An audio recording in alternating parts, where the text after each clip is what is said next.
સૂર્ય દર્શન સોસાયટી એમાં અમારા આદરણીય ભાઈ શ્રી ચંપકભાઈ અને રાજુભાઈએ મળેલે પોતાના પિતાની 50મી નિર્માણ તિથિ નિમિત્તે ગઈકાલે એમને પૂર્વ જ્યાં વેડંચામાં યજ્ઞ રાખ્યો અને આજે અહીંયા ભગવાનની કથા અને સંત મહાપુરુષોના અહીંયા ચરણ પડાવીને ભોજન ને ભજનનો જે આયોજન કર્યો એ બદલ ખૂબ ખૂબ આશીર્વાદ ને ખૂબ અભિવાદન. આજના આ ભજન સંધ્યામાં અહીંયા ઉપસ્થિત મહારાજ ને સોમારામ મહારાજ,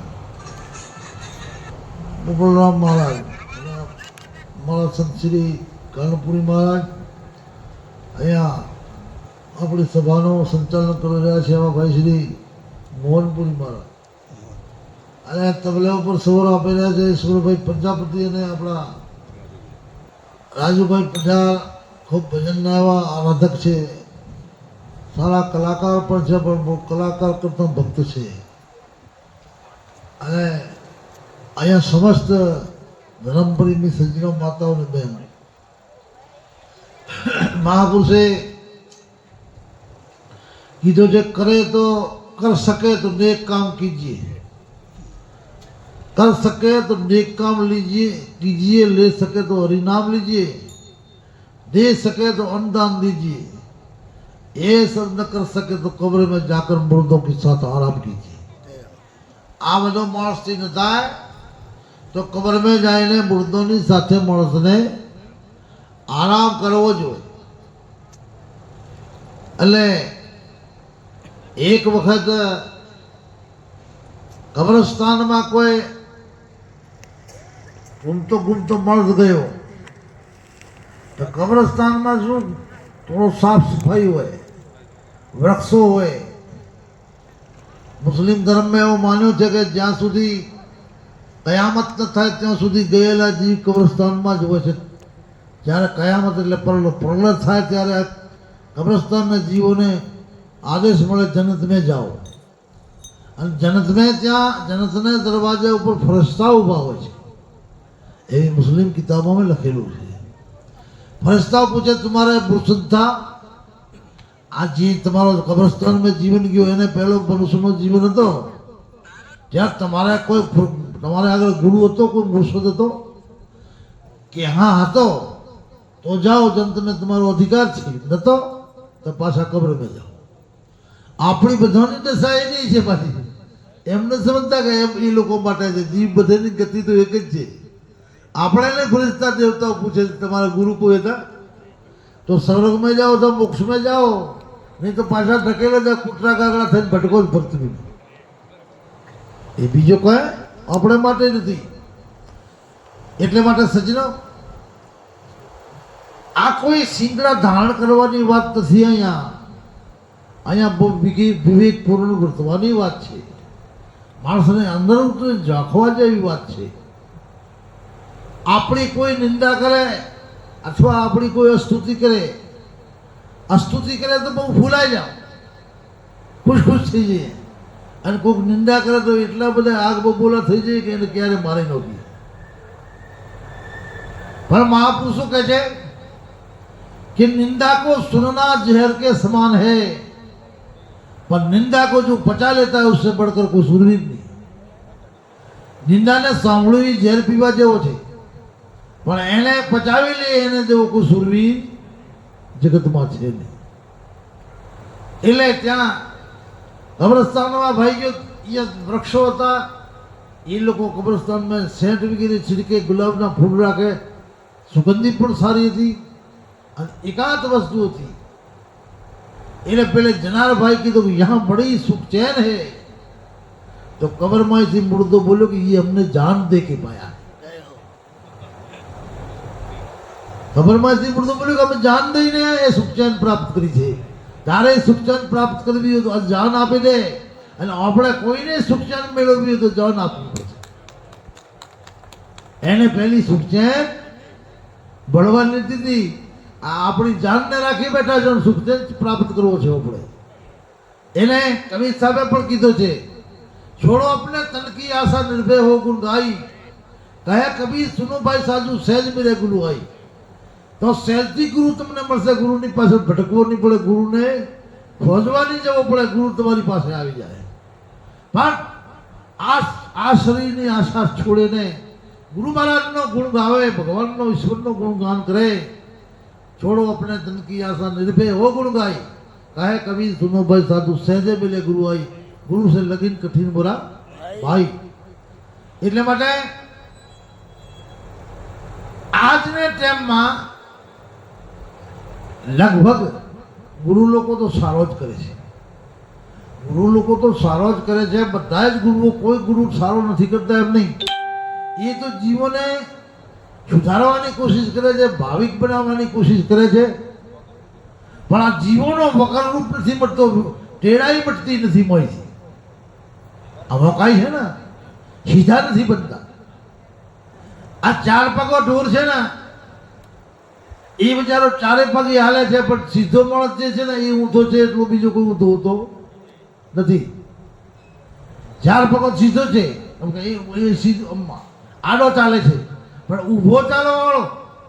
એટલે માટે કોઈ સૂફી કીધું છે, जिसको खुदा ने बनाया है वो खुदा को बनाता है, जिसको खुदा ने बनाया है वो खुदा को बनाता है. જેને પરમાત્મા બનાવ્યો છે પરમાત્માને બનાવી રહ્યું છે. અત્યારે શું કરે છે? પરમાત્માએ આપણને જે બનાવ્યા છે અત્યારે આપણે પરમાત્માને બનાવી રહ્યા છે. એટલે ગુરુઓને પણ બનાવી રહ્યા છે. આજનો શિષ્ય વર્ગ ગુરુઓને પણ બનાવે છે. સાંભળ્યો? એટલે ગુરુઓને બનાવવાની કોશિશ કરવાની નહીં.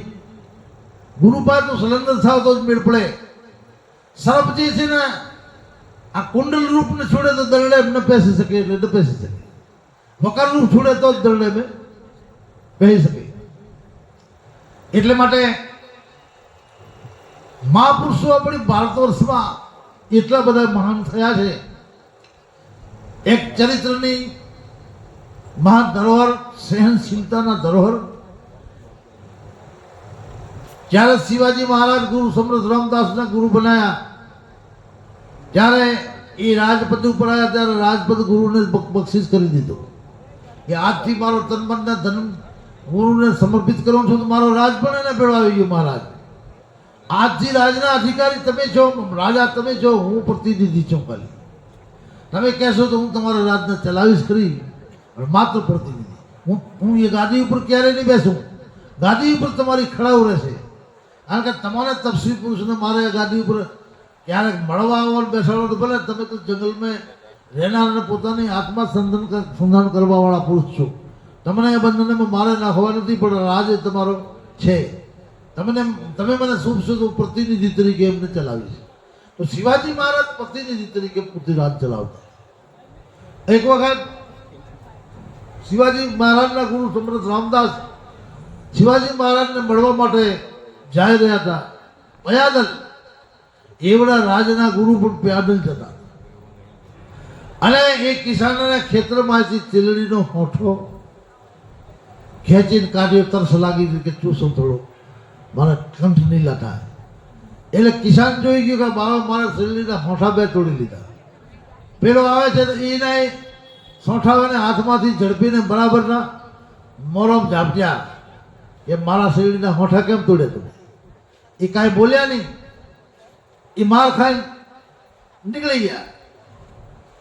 ત્યાં શિવાજી મહારાજને ત્યાં પહોંચ્યા એટલે તો મહારાજના તો ગુરુ હતા ને, એ રાજના પોતે માલિક પણ હતા. શિવાજી મહારાજ પ્રણામ કરીને ગાદી ઉપર આસીન કર્યા.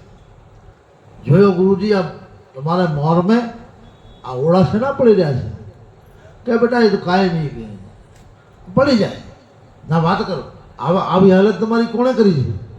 કે કોઈ નહીં, આ ફલાણી જગ્યાએ કિસાન છે, એને ખેતરમાંથી મેં બે શેરડીના હોઠા લીધા હતા. મારા કંઠ ઉકાતો ને થોડા ચૂસવા માટે. પણ પેલે જોઈ ગયો તો એના સોઠા મારી પાસે ઝડપી અને મને થોડા મારી દીધા. તમે કાંઈ કીધું નહીં, ના કહેવાનું. એમણે જે સૂજ્યું કર્યું, મને સૂજ્યું મેં કર્યું. હવે મહારાજ તો મગજ ગરમ થઈ ગયો, બોલાવો કિસાનને. અને આજ તો એમને મૂર્તિ દંડ દેવો છે, આવો કર્તવ્ય થાય. શિવાજી મહારાજના ગુરુ છે આ તો. હવે કિસાનને બોલાવવા માટે મોકલ્યું, કિસાન ગભરાઈ ગયો. અને આવે ને મહારાજને જોયા એટલે તો જેને એમણે માર્યા હતા એ મહારાજ ગાદી ઉપર બેઠા છે. આહા, બની ભાઈ આવી ખબર નથી કે આ મહારાજનું એટલું મૌન છે. શિવાજી મહારાજને રાજ્યમાં એટલો મહારાજનું મૌન કદર છે એ મને ખબર જ નથી કે કોઈ ભટકતો બાવો છે. પણ હવે આજ તો મારો ખેર નથી. શિવાજી મહારાજ પૂછે, ગુરુદેવ તમને જે આ આપતી કરી આને હવે દંડ શું કરવો બોલો? તો કે એને 500 વીઘા જમીન આપી દે. હે 500 વીઘા જમીન આપી દે કે કેમ? આ તો શરાબ શું આશીર્વાદ થયો. તો કે બેટા એને પાસે થોડી જમીન છે 2-4 વીઘા, અને એમાંય અમારે જે બાવા હોઠા ખેંચે છે એને વચ્ચે કાંઈ નહીં, તો સ્વાભાવિક આપણે કરવું જ પડે. પણ 500 વીઘામાં 250 વીઘામાં શેરડી ઊભી હોય તો ભલે ને 1-2 વીઘોની ખાઈ જાય તો કોઈને વધો ના આવે. માણસને આ બધું કેમ થાય? છોડાય છે ને એમાં કોઈક બગાડે એટલે એને ખોટું લાગે. પણ બહુ પડ્યો છે, અઢળક પડ્યો છે ને એમાં કોઈ ખાઈ ગયા તો કોઈ વાંધો આવતો નથી. એ સંતની ગરિમા છે, પરિકાષ્ઠા છે. નકારા નકે એનો બદલો લે. પણ સંતની પ્રકાષ્ઠા છે. બીજે અવગુણ કર્યું છે પણ આપણે એનો ગુણ કરવો છે. રાજા એક વખત જતો હતો, સ્વારી નીકળી હતી રાજાની, અને એક છોકરો બોરડીમાં બોર ઉભા ને પથ્થરો માર્યો તો બોર ખેરવા માટે, પણ રાજાને જાય લાગ્યો. બોરડીને લાગે રાજાને પથ્થર લાગી ગયો. રાજાને લાગ્યો એટલે છોકરો ગભરાઈ ગયો. એટલે રાજા કીધું, બેટા દોડજી મત, ડરજી મત, હું તને કાંઈ પણ કરવાનું નથી, પણ આયા મારે તને પ્રશ્ન પૂછવું છે. છોકરો ડરતો ડરતો ગયો. રાજા સ્વારીથી નીચે ઉતર્યા. રાજા કીધું કે આ પથ્થર તે મને માર્યો હતો? કે ના બાપુ, મેં પથ્થર આ બોરડીને માર્યો હતો, પણ બોરડીથી ચૂકી ગયું, લાગી ગયું તમને. તો કે બોરડીને કેમ માર્યો હતો? તો એમાં બોર ખેરતો હતો. એ બોર તને કેટલા હાલત કે જો પથ્થરો બરાબર લાગ્યો હોત ને તો મને એક ખોબો ભર્યા બોર હાલત. તો કે હું તને ખોબો ભર્યા હીરા દે. એક ઝાડખોય કોઈ એક તો હોય, ઝાડખેને પથ્થરો મારવાથી ખોબો ભર્યા બોર દેતો હોય, તો મને એક રાજાને પથ્થરો લાગવાથી મારે હીરા દેવા જેવા ખોબા ભર્યા. એ છે સહનશીલ પુરુષોની ગરિમા. અને બદલો લેવા વાળા માણસો છે એ તો ક્યારેય થોડી વાતમાં પણ બદલો છોડતા નથી. અને તમે વાત સાંભળી છે, ભૃગુ ઋષિ વિષ્ણુ ભગવાન પાસે દર્શન કરવા ગયા અને મા પાર્વતી માતા લક્ષ્મીજી એમના ચરણ દબાવતા હતા, અને જાય લાત મારી છાતી પર, ભડાંગ લાત મારી, અને ભગવાન વિષ્ણુ એના ચરણ પકડીને દબાવવા લાગ્યા. લક્ષ્મીજી કૃપાયમાન થઈ ગયા કે ભગવાન આ વખતે તમારો ભક્ત કેવો તે મહાન એવો હું તો એને માનું છું કે તમારી છાતીમાં લાત મારી અને હમાય તમે એના ચરણ દબાવો છો. કે દેવી આ ઋષિઓ મુનિઓ સંતો મારી રોજ લાતો ખાય છે, મારે ભજન કરવા માટે કે તપસ્યા કરે છે, કે જંગલોમાં પડ્યા રહે છે, કે વિચરે છે, કે ગલીઓમાં ગામડોમાં રાત અને પરોળ વિચર્યા કરે છે, દુઃખ ભોગવે છે મારો પ્રચાર કરવા માટે. એક લાત મને મારી તો શું થઈ ગયું? આપણી રોજ લાતો ખાય છે. આપણી રોજની લાતો ખાય છે ત્યારે એક લાત મારવાથી. અને મારો હૃદય છે છાતીને બહુ સખ્ત છે, પથ્થર જેવી છે. મારા શરીરમાં તો પૂરા બ્રહ્માંડ સમાયેલો છે, એટલે એને પગને તકલીફ પણ થઈ છે, દબાવી મારે એને પીડ મટાડવી છે. તું બોલના, હું જે કરું બરાબર છે. અને એટલે માટે મહાપુરુષે કીધું, ક્ષમા બળને કો ચાહીએ વો છનકો ઉત્પાત. મોટા માણસ ક્ષમા કરી શકે, નાનો માણસ ન કરી શકે કોઈ દિવસે. ક્ષમ્યા બળને કો ચાહીએ વો છનકો ઉત્પાત. અને ભૃગુમાં વિષ્ણુ બડા દેવતા ભૃગુ મારી લાત, વિષ્ણુ મોટા દેવને ભૃગુ લાત મારી, પણ એમણે સહન કર્યું, સમાયના ચરણ દબાવીને એમને આસન ઉપર બેસાડીને એને ખદમત કરી, એની સેવા કરી. તો સજ્જનો કોઈ પણ પ્રકારનો માણસ જે કોઈનું અવગુણ કરે તો મોટો માણસ ક્યારે એ અવગુણનો બદલો લેતો નથી, એને જવા દે છે. પણ નાના માણસો જ બદલો લે છે. બદલેની ભાવના નાના માણસોને, મોટા માણસોને કોઈ દિવસે બદલેની ભાવના હોતી નથી. હકીકતમાં જેટલો માણસ સહન કરી શકે એટલો એ માણસ સંત ગણાય. ભલે એ કપડાં ધોળા હોય કાળા હોય એનો મતલબ નથી. સહનશીલતા જેની અંદર છે એ માણસ સંત છે, સંત પ્રવૃત્તિનો માણસ છે. સહનશીલતા વગરનો માણસ અને ભલે એ સાધુ હતો એની અંદર સહનશીલતા જરાય આવી નથી, ધીરે નથી આવ્યો, કોઈ પણ પ્રકારનો એની અંદર હૃદયમાં પ્રેમ નથી, સંતોથી કપટ તજીને સંતોથી ભાવ નથી રાખતો. કપટથી ભાવ કૃત્રિમ ભાવ ન જોવે. એક જેને ઉપચારિકતા કહેવાય. એક આપણે મળ્યા ઓહો પધારો બાપુ એ સાચો ભાવ અને એક ઉપચારિકતા, બે વાતો હોય છે. એક માણસ ઉપચારિકતા કરતો હોય, એક માણસ સાચા ભાવથી કરતો હોય. સાચા ભાવથી કરે એ વાતો શ્રેષ્ઠ છે, પણ ઉપચારિકતા કરતો સાચો ભાવ જ સારો. અને ઉપચારિકતા એટલી બધી સારી નથી, ખાલી તો વિવેક છે. ખાલી વિવેક કે કોઈ મહારાજને જોઈ ગયો, બે હાથ ભેળા કરી પ્રણામ કર્યા, પણ એને હૃદયમાં જે ભાવ છે. અને એટલે માટે નમવામાં બહુ ફરક હોય. આ સંતોને તમે નમન કરો તો એ ઓળખતા હોય છે આ શ્રદ્ધાથી નમસ્કાર કરે છે કે આ બધાને દેખાદેખી આ બીજા કરે છે, એ પણ બે હાથ ભેળા કરી બે આંગળીઓ ઓડાડી છે. એટલે માટે નમન મેં ફેર હે બોધ નમે નાદાન, નમન મેં ફેર હે બોધ નમે નાદાન. અને જગલવાદ દોઢા નમે ચિત્તા ચોર કબાટ. જગ્યાવાળો માણસ બહુ નમે, બહુ આમ ચરણમ પડી જાય, પણ એ કરી જાય તો બહુ પાછું ચિત્તો છે ને બહુ ધરતી હિજડમ નમી જાય, પણ પેલે પ્રાણીનો હા કાઢીનો ગયો. અને ધનુષને ખેંચો ના તો ભેળો થઈ જાય, નમી જાય, એમ ભેળા બે છેડા થઈ જાય, પણ તીર છૂટે એટલે બીજું પ્રાણ કાઢી દો. એટલે મહાપુરુષે કીધું નમન મેં ફેર હે બોત નમે નાદાન, જગલબાદ દોઢા નમે ચિત્તા ચોર કબાટ. જે માણસ નમે છે સંતોને એ સંતો ઓળખે છે. જે પ્રણામ કરે ને સંત ઓળખી જાય છે કે શ્રદ્ધાથી કરી રહ્યું છે અથવા આ ખાલી કૃત્રિમતા કરે છે, બીજા કરે છે, દેખાદેખી કરે છે. એટલે માટે સજ્જનો સંતને ક્યારેય કૃત્રિમતાપૂર્વક નમન ન કરવો, ક્યારે પણ સંતને કૃત્રિમતાપૂર્વક પૂજવો નહીં. એને જે તમે કરો સચિત સાચી રીતથી કરો. સાચી રીતથી કરશો તો તમને સંતની પૂજાનો અને નમનનો ફળ મળશે. પણ જો અંતર કૃત્રિમતા છે, ભેદભાવ છે, ઊંચાઈ નીચે છે, એ જેટલી વાર છે એટલી વાર સંતને દર્શનનો કોઈ તમને નમનનો પૂજાનો ફળ મળતો નથી. માલ્યો કે આપે સંત મહાત્માઓને લાવીને ભજન મેં લાયા, કોઈ પ્રસંગ મેં લાયા, એટલે ફૂલ હાર કર્યો, એના સમૈયા કર્યા, એને વધામણા કર્યા, અને પછી એ મહાપુરુષોની આપણે ક્યારેક નિંદા પણ કરતા હોઈએ.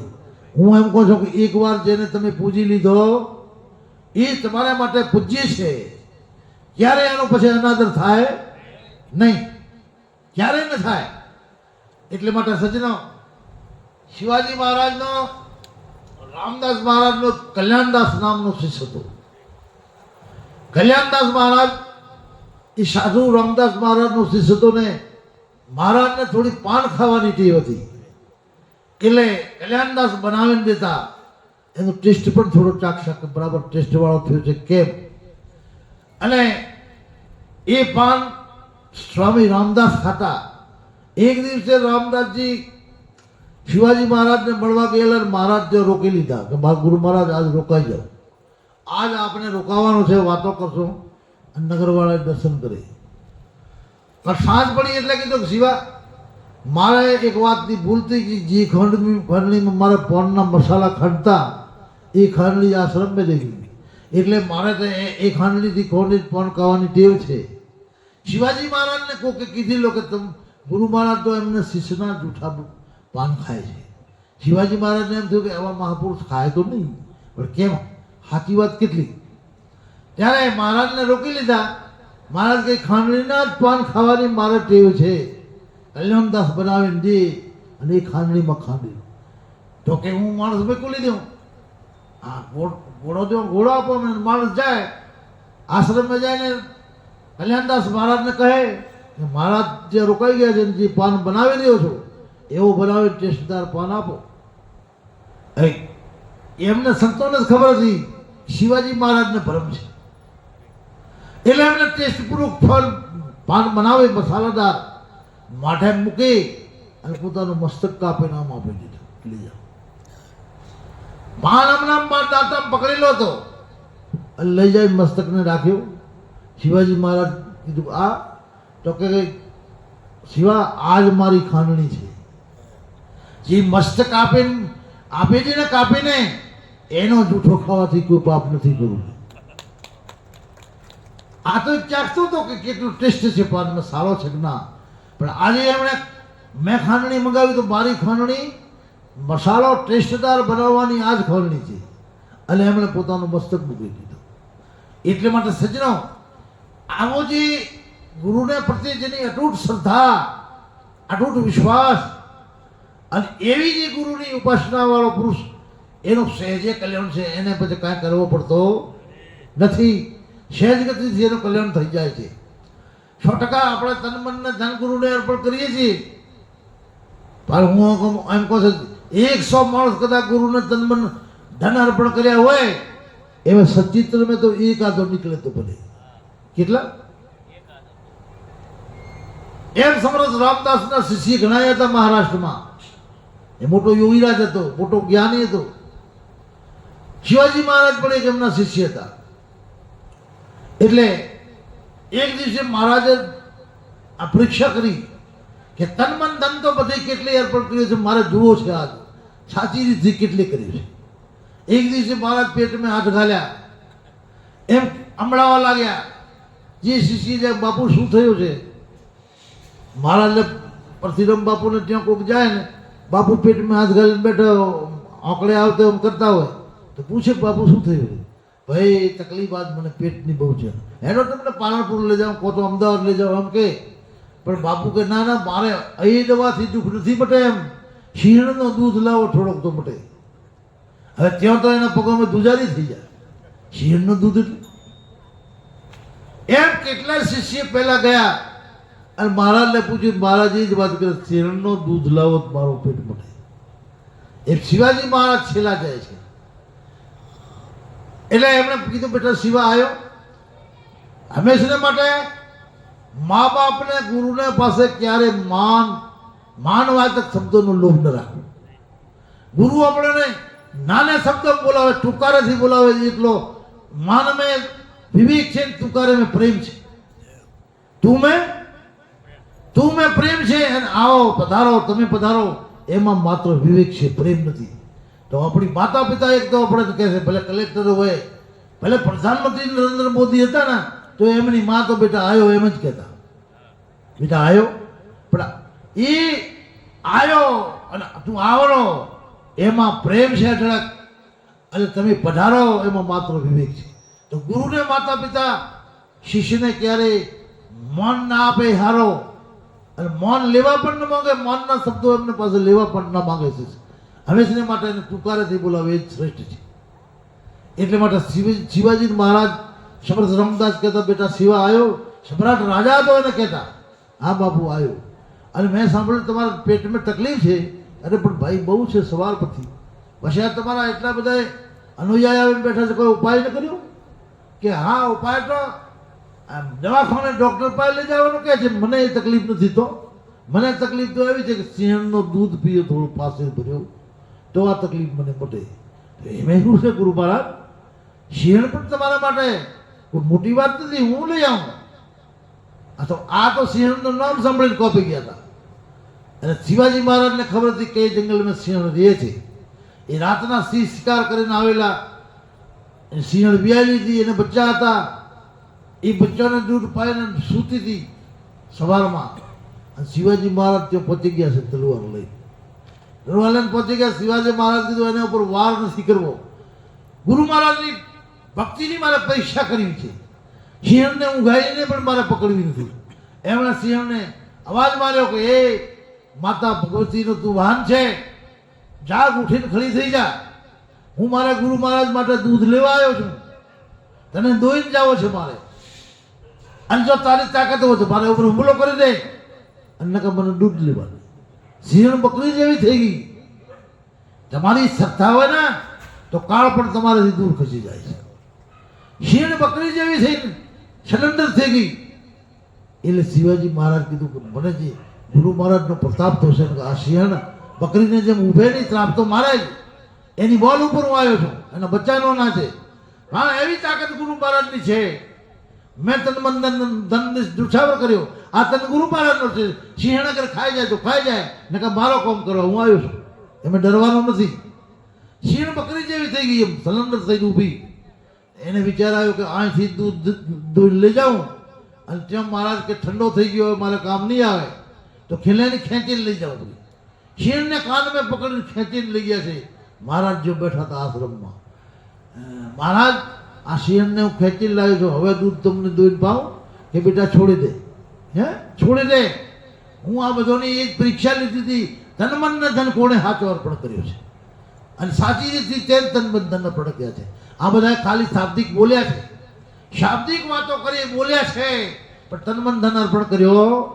નથી કર્યો તો તારે સમજાય સિંહ પાસે જતા રહે કા માર ખાત કા મરી જાત કા દૂધ લાવત તો સજનો ખરેખર એવી જેને મેં નિષ્ઠા સંતને પ્રત્યે ગુરુને પ્રત્યે હોય તો એને ભગવાનને મળે એ કોઈ બેમતની વાત નથી સોચવા જેવી વાત નથી એને ઈશ્વરની પ્રાપ્તિ થાય ને થાય 100%. અને ઈશ્વર પ્રાપ્ત એટલે ઈશ્વર ક્યાંથી આકાશથી આવશે કે પાતાળમાંથી ઈશ્વરે જે તમને બોધ કર્યો છે તમને જે ઈશ્વર તત્વ સમજાયો છે તે જ ઈશ્વર છે એમને ઈશ્વર માની લ્યો અને એટલે માટે તો આપણે મહાપુરુષે બધી જે વાત કરી છે જે પુષ્પદંત નામના ગંધર્વ શિવજીની સ્તુતિ બનાવી અને લાસ્ટમાં 4 વાતને ફાઇનલ કરી છે મહેશાન પરો દેવો મિમનાના પરા સ્તુતિ અહોરાના પર મંત્રો નાસ્તિ તત્વમ ગુરુ પરમ ગુરુને પાસે ગયા પછી તત્વની ખોજ કરે મૂર્ખો છે ગુરુને પાસે જીવ જતો રહ્યો અને હવે મારે કોઈ ભગવાન તત્વને ખોળવો છે તો એને જેવો કોઈ મૂર્ખ નથી ગુરુને પાસે ગયો તત્વની ખોજ સમાપ્ત થઈ ગઈ નાસ્તિ તત્વમ ગુરુ પરમ ગુરુને પાસે ગયો ગુરુનો ઉપદેશ મળી ગયો પછી તત્વની ખોજ એની થાકી જાય છે પછી સાધના એની થાકી જાય છે સાધના નેમ આચાર બધું પૂરું થઈ ગયું ગુરુને આશ્રમમાં જાય ગુરુજી કે પછી ભોજન લઈ લે બાપુ મારે જ આજ 11 છે